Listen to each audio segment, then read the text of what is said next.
Dear friends, the Fat Controller's engines are now quite famous. They have been on the wireless and had many other adventures. But he had another plan too for his engines, and this book will tell you what it was. The author.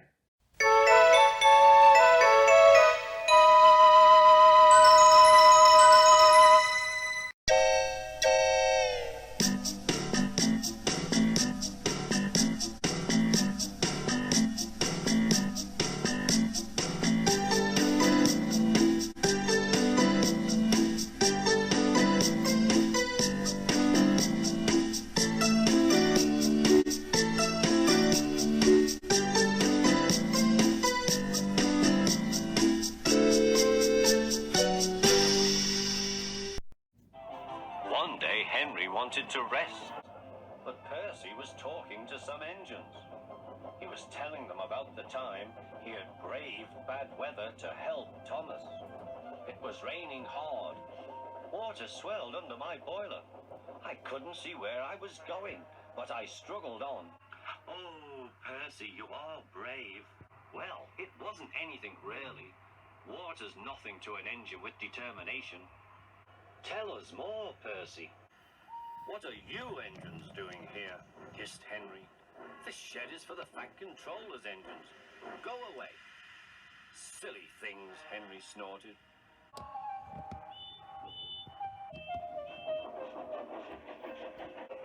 They're not silly. Percy had been enjoying himself. They are silly, and so are you. Water's nothing to an engine with determination. Huh. Anyway, said cheeky Percy, I'm not afraid of water. I like it.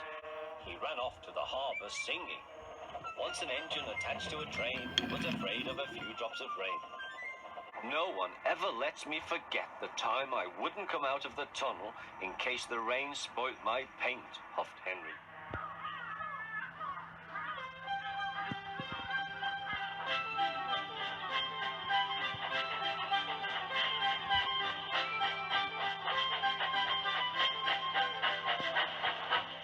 Thomas was looking at a board on the quay. Danger! We mustn't go past it, he said. That's orders. Why? Danger means falling down something, said Thomas. I went past danger once and fell down a mine. I can't see a mine, said Percy. He didn't know that the foundations of the quay had sunk. The rails now sloped downward to the sea. Stupid board, said Percy. Percy made a plan. One day he whispered to the trucks, will you give me a bump when we get to the quay? The trucks had never been asked to bump an engine before. They giggled and chatted about it. Driver doesn't know my plan, chuckled Percy. On, laughed the trucks. Percy thought they were helping. I'll pretend to stop at the station, but the trucks will push me past the board. Then I'll make them stop. I can do that whenever I like. Every wise engine knows that you cannot trust trucks. Go on, they yelled, and bumped Percy's driver and fireman off the footplate. Oh, said Percy, sliding past the board. Percy was frantic. That's enough.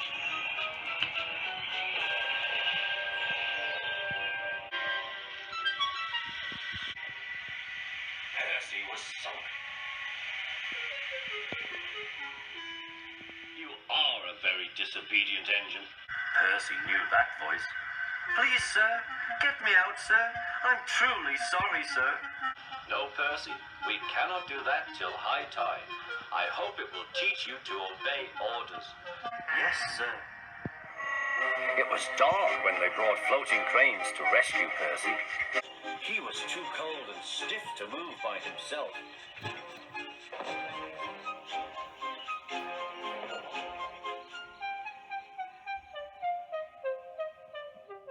Next day, he was sent to the works on Henry's goods train.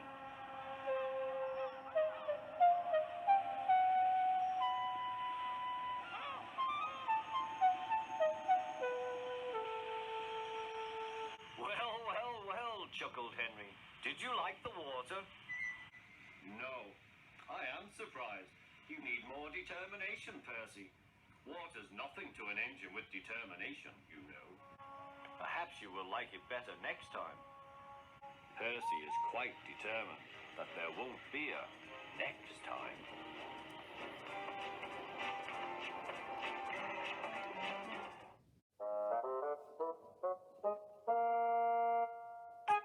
Lots of people travel to the big station at the end of the line. Engines from the other railways sometimes pull their trains. These engines stay the night and go home next day. Gordon was talking one day to one of these.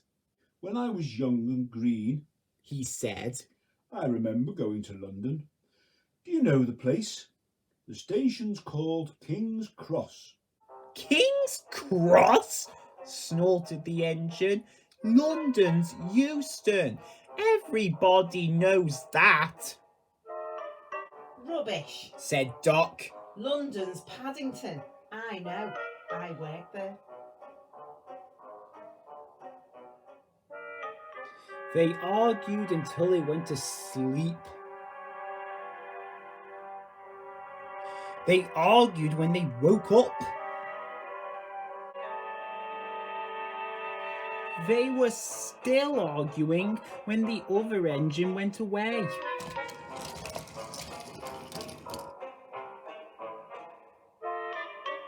Stupid thing. Said Gordon crossly. I've no patience. Stupid yourself. Said Doc. London's Paddington. Paddington, do you hear? Stop arguing. James broke in. You make me tired. You're both agreed about something anyway. What's that? London's not Euston. Laughed James. Now shut up. Gordon rolled away, still grumbling. I'm sure it's King's Cross. I'll go and prove it. But that was easier said than done. London lay beyond the big station at the other end of the line. Gordon had to stop there.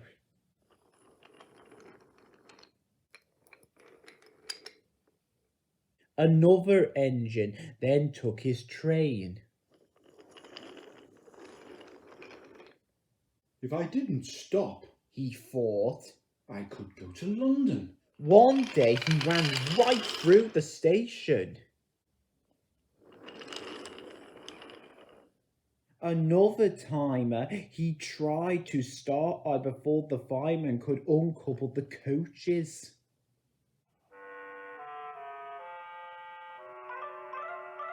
He tried all sorts of tricks, but it was no good.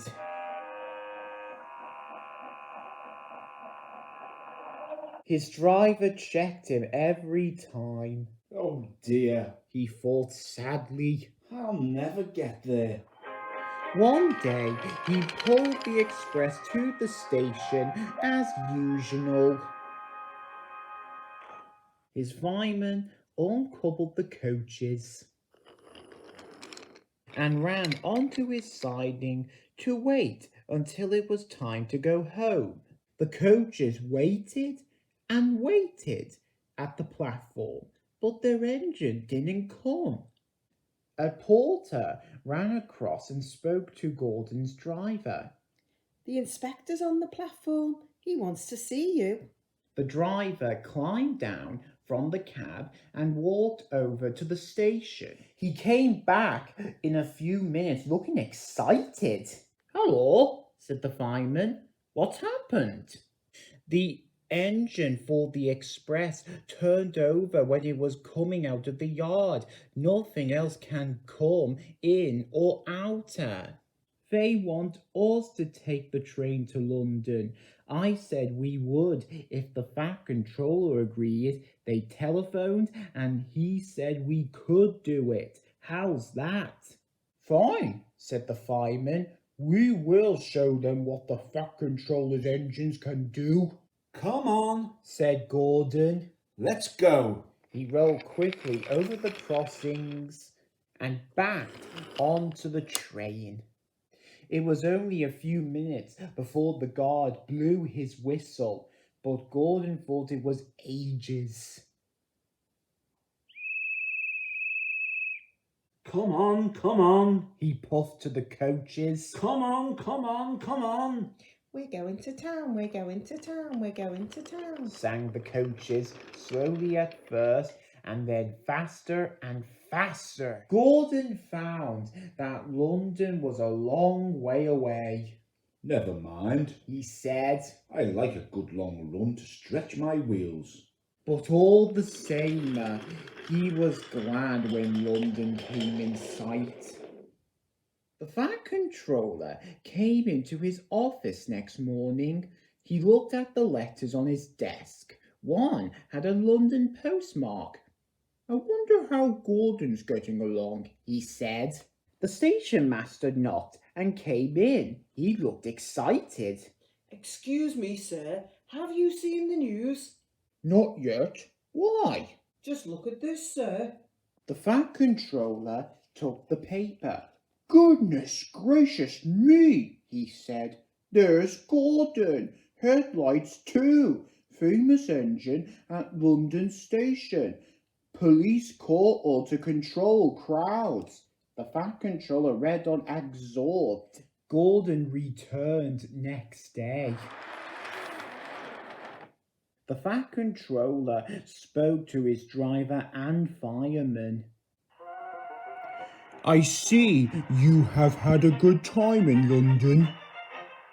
We certainly did, sir. We signed autographs until our arms ached, and Gordon had his photograph taken from so many directions at once that he didn't know which way to look.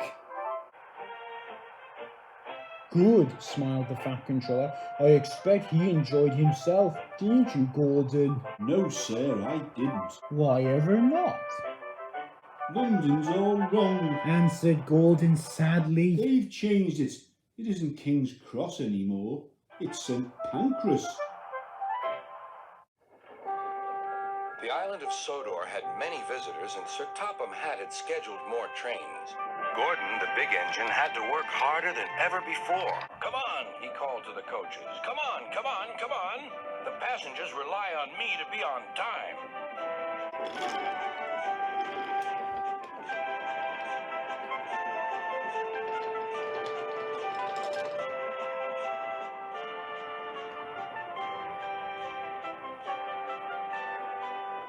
Whenever Gordon finished one journey, it was time for another to begin. Never mind, he puffed. I like a long run to stretch my wheels.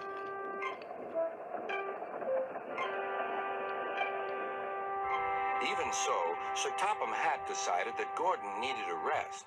James shall do your work, he said kindly. James was delighted. He liked to show off his smart red paint and was determined to be as fast as Gordon.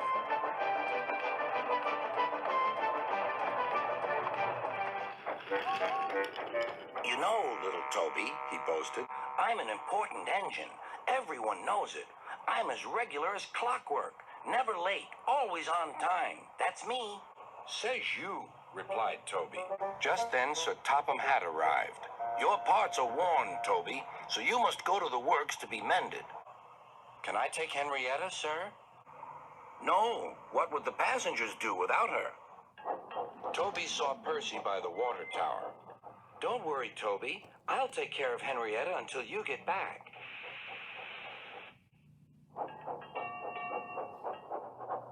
Soon Toby was out on the main line. He clanked as he trundled along. He's a little engine with small wheels. His tanks don't hold much water. He had come a long way and began to feel thirsty. In the distance was a signal. Good, he thought. There's a station ahead. I can have a nice drink and a rest until James has passed. Toby was enjoying his drink when the signalman came up. He had never seen Toby before. Toby's driver tried to explain, but the new signalman wouldn't listen. We must clear the line for James with the express. You'll have to get more water at the next station.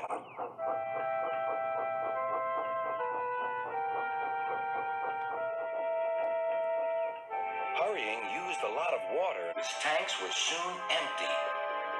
Poor Toby was out of steam and stranded on the main line. We must warn James, said the fireman. Then he saw Percy and Henrietta. Please, take me back to the station. It's an emergency. Henrietta hated leaving Toby. Never mind, said Percy. You're taking the fireman to warn James. That's a big help. Henrietta felt much better. James was fuming when he heard the news. I'm going to be late. My fault, said the signalman. I didn't understand about Toby. Now, James, said his driver, you'll have to push Toby. What, me? Snorted James. Me? Push Toby and pull my train too? Grumbling dreadfully, James set off to find Toby.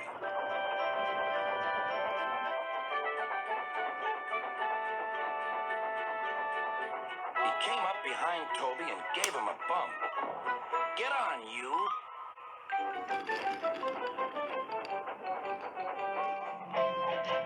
James had to work very hard.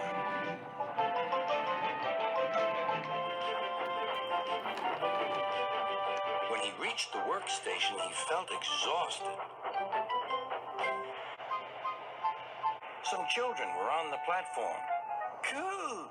The express is late, and it's got 2 engines. I think James couldn't pull it on his own, so Toby had to help him. Never mind, James, whispered Toby. They're only joking. Huh, said James. Toby just smiled. One evening, Thomas brought his last train to the junction. Percy was glad to see him. Are you on your way to the big station, Thomas? Yes, I am. Why? Because I'm going there too. I think something's up. Toby looked up at the sky. Where? Not up there. Down here, laughed Thomas. How can something be up when it's down? Thomas was too excited to explain. Bust my buffers. Look over there. Mavis, Oko, Bill, Ben, Donald, Oliver, and Douglas, Lady Penn. Good evening, you 3, whistled Donald. Aren't we all a fine sight? Very splendid indeed, admired Toby. Sorry we can't stop. Sir Topham Hatt wants us all together at the station. What is this about? Asked Thomas. Sir Topham Hatt has a plan, answered his driver. Come on. So they followed the other engines to the big station at the end of the line.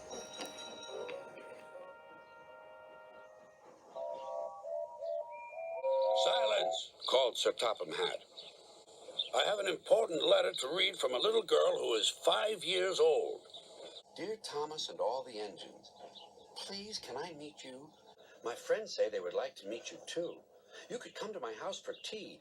But my mommy says there aren't any railway tracks to my house. Can you come to the station instead? Thank you very much. It seems, continued Sir Topham Hatt, that there are many girls and boys who would like to meet you. Therefore, we are all going to the big city far away. Hooray! Hooray! The engines whistled. Silence!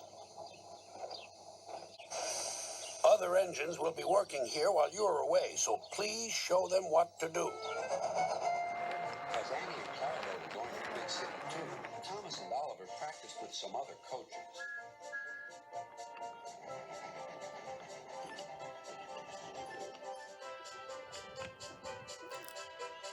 Thomas grew more and more excited.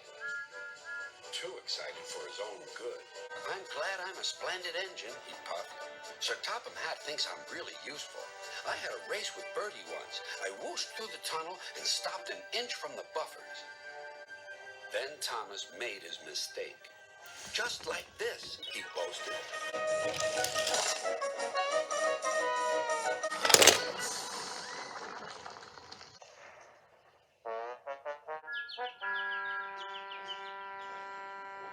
was hurt, but Thomas's front was badly bent. They telephoned to Sir Topham Hatt.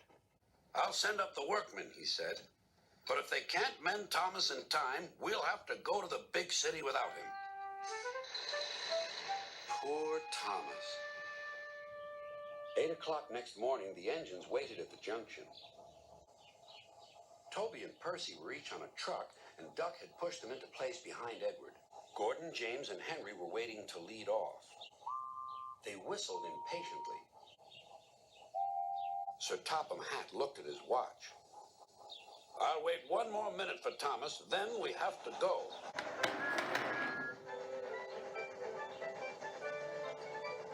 "Oh, thank goodness you're still here," panted Thomas. "I hope we're not late, as it's just after 8. The conductor blew his whistle and waved his flag. The engines cheered. "Look out, big city, here we come!" And the cavalcade puffed away.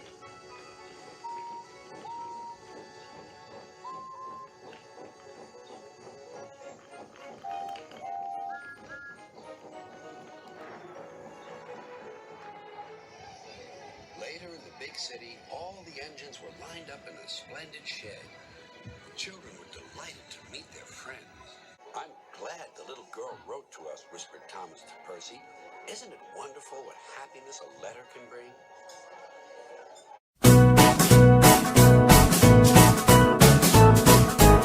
They're 2, they're 4, they're 6, they're 8, shunting trucks and hauling freight.